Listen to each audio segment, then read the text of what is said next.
Tumingin ka sa ilalim ng lupa. Makikita mo ang tira ng nakaraan. Humukay ka ng mas malalim. Matatagpuan mo ang piraso ng kinabukasan.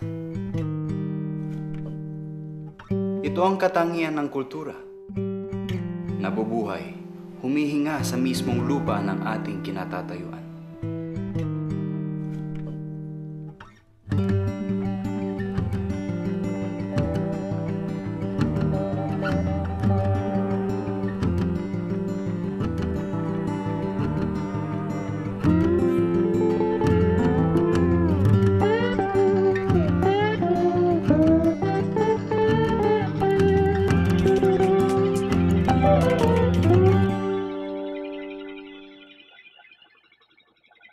Ang Tribal Games po ay isang project na inumpisahan namin sa Philippine Olympic Committee.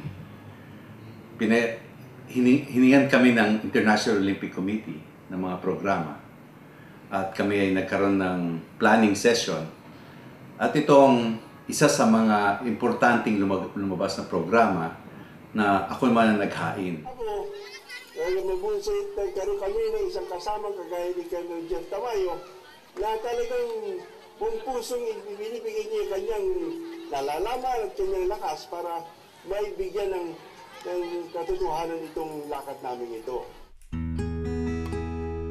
Ang unang layunin ng Tribal Games is to protect our natural heritage.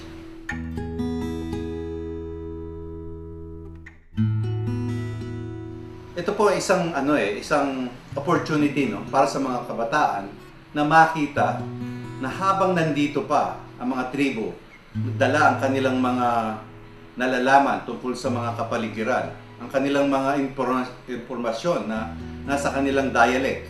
Lahat po ito, dala po nila to simula noon pa.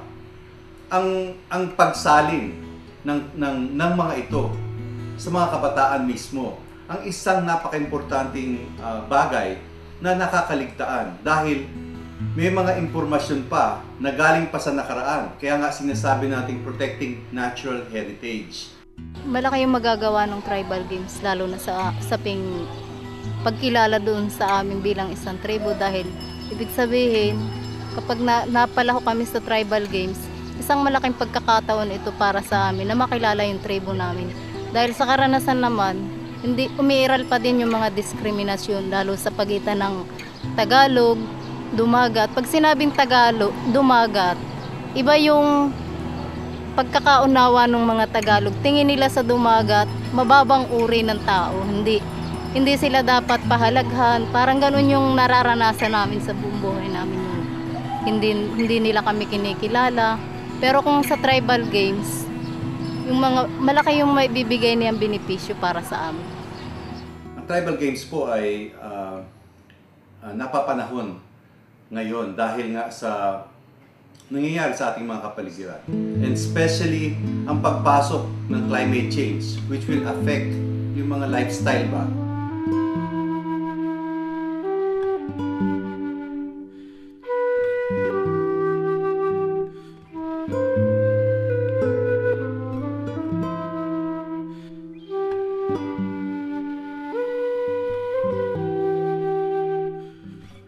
And pag sinabi nating lifestyle, we're talking of malinis na tubig. We talk of clean air. We talk of pinagagalingan ng mga pagkain, resources. If there's anything that's gonna represent this as a whole, ay ang mga tribo po. Kasi sila ang nasa gitna. Ang mga tribo ay ang mukha na gusto kong ilarawan sa tao na siya ang pinaka-ehemplo ng pinagsama-sama ng mga problema. Na kapag nawala ang kalikasan ay para na rin kaming kinitil ang buhay. Kung kaya't ang pagmamahal po namin sa kalikasan ay hanggang doon na lamang. Gusto namin siyang bantayan sa kabila ng sa ngayon po ay maraming nag-a-apply ng mga proyektong pagsira ng kalikasan. Hindi po pwede kaming mabuhay sa kalunsuran kung wala po kami sa kabundukan. Diyan po kami umaasa ng pagkain ng lahat-lahat ang aming kultura ay nakabatay sa kalikasan. Ang Pilipinas po ay rainforest nung araw. Punong-puno siya ng rainforest. At ito ay aking nasaksihan 35 years ago when the rainforest covering our country was still 30 to 35%. And nakita ko rin, na-experience ko rin sa buhay na to, at ako'y maraming personal na impormasyon dahil sa aking nakita, dahil sa aking mga naging experience, kung ano ang rainforest sa bayan natin. Ngayon po, ito po'y nawawala after 30 years lang. Dumating po mga Katagalugan, kami po ay napagsamantalahan at kami po ay nataboy hanggang sa kabundukan. At ang ginawa nila po sa aming kalikasan, nilason po nila yung aming mga ilog, yung mga gubat po namin, pinagsusunog nila at sila po ay yung nangangaso, namamaril hunting. Kaya po kami ay talaga pong naging kawawa ng mga panahong iyon. Ngayon po 11 to 12% na lang ang rainforest. Ngayon sa rainforest, yung klase ng hayop, yung klase ng pamumuhay, ang gagamiting mga gamit ng mga ating ng mga ninuno ay kung katulad ng pana, yung traditional na pana. Kaya ngayon ginagamit natin yan sa games. In fact, 50% of the games are archery, yung traditional bow and arrow. Ginagamit namin yan sa yung tinatawag nating yung tumatakbo at pumapana, yung tinatawag nating hari ng gubat, or yung tinatawag nating yung nasa taas po ng puno. Merong iba-ibang klaseng kung paano nila ginamit, doon rin natin gagamitin yung mga games. Pangalawa po yung sibat.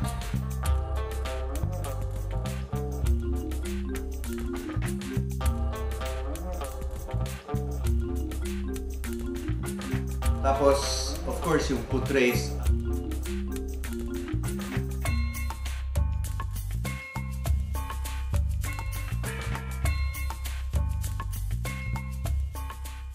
At saka ang mga yung sa bangka, yung dugout canoe races.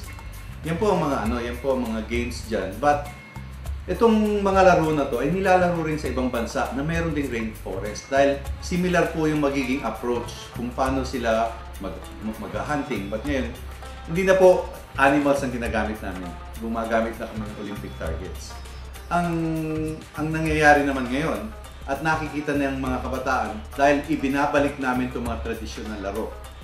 Nakikita nila na kung bakit kano kalakas at kakaibahan ng mga kanilang mga ninuno.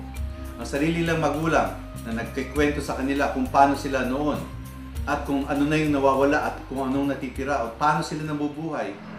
At yun nga rin yung ibang mga kabataan na halos nalalapit na sa kabayanan, talagang kahit yung mismong salita namin, hindi na rin nila naintindihan. Kaya man nilang intindihin, pero hindi nila kayang bigkasin. Ito yun, talagang. Dagdag ko lang siguro din, parang sa amin, unti-unti na ding nawawala yung ibang kultura. Halimbawa, yung ganitong mga kasuotan, sa mga okasyon na lang din namin nasusuot. Dahil din minsan, hindi naman sa sinisisi yung ibang mga kapatid na taga-Patag ay nadidiskrimina. Kumbaga, halimbawa sa school, pumasok yung mga bata na ganito yung kasuotan, mapapaaway. Pero gusto sa aming damdamin, gusto namin talagang paunlarin, pangalagaan yung aming kultura at mga kinasanayan. Ito po yung values na dapat maipasa. Ang nangyayari, ito ay nakakalimutan. Kaya nga gusto nating ibalik itong mga laro sa pamamagitan ng laro. Itong pagpapana, ganyan, para ma-enjoy ng mga kabataan, para magkaroon sila ng kanilang values na pagmamalaki, no? Kahit na dito na lang sa laro at hindi na sa pag-hunting, at least masasaksihan nila sa experience ng games na ito'y napaka sariling kanila. Ang kabataan ang palaging pag-asa ng bayan. Huwag na nating sabihin pag-asa dahil pag naisalin na yan sa inyong pag-iisip, nagiging bahagi na siya sa inyong desisyon, sa inyong insights. It becomes part of your conditioning. Maraming pwedeng gawin ang kabataan ngayon. Ang importante is yung pagbabago ulit sa puso na kailangan, any of this, kailangan kasama sa kanyang pagtanda, sa kanyang pagtungo sa buhay na magiging masalimuot dahil nga sa climate change. Hindi lang sa pagsalita, sa gawa, sa kanyang relasyon sa mga tao. We have to continuously remind people in your generation that itong climate change ay hindi biro. At ang tribal games ko, ang paumpisa pa lang sa pag-strengthen nga para magkaroon ng direksyon at least mag-meet halfway. They can appreciate the environment, they can appreciate the original protectors of the environment, they get to learn what's in the environment in a ways that are very real, very practical. Ang daming yung tinatawag nating nature's treasure, no? Yung medicinal plants, yung mga natural diet, yung mga ganyan na kailangan sa magiging future ng mga Filipino at future ng mga kabataan.